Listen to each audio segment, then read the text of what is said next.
છેલ્લા ઘણા વર્ષોથી અમે અમારા વિસ્તારમાં આવતી સરદાર સરોવર નિગમ ની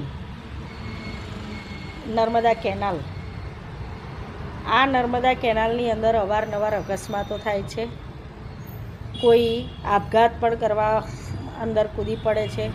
ગંદકીનું સામ્રાજ્ય એટલું બધું છે, લોકો કચરો ફેંકી જાય છે, લોકો નાહી છે, અંદર કપડાં ધોવે છે અને એ જ પાણી છેક 45 કિલોમીટર દૂર લોકોના પેટમાં જાય છે.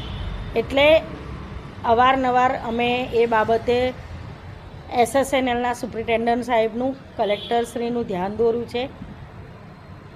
હેવી ફેન્સિંગ કરવાની અમારી માંગણી છે.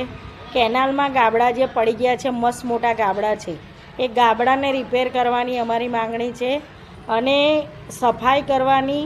તમે હેવી ફેન્સિંગ કરો તો કોઈ અંદર પડશે નહીં અને કોઈ કચરો પણ ફેંકશે નહીં.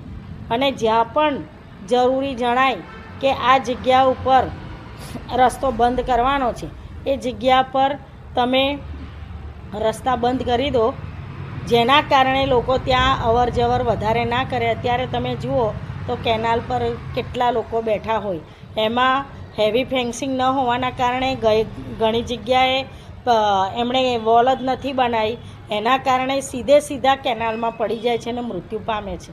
એના લીધે થઈને આજે SSNLમાંથી અધિકારી આવ્યા હતા અને અધિકારીએ અમારી જે માંગણી છે એ લેખિતમાં આજે મેં ચોથી વારનું રિમાઇન્ડર કરાવ્યું છે, છતાં એમણે એમના રજિસ્ટરમાં લેખિતમાં બધી માંગણી પ્રમાણે લખ્યું છે.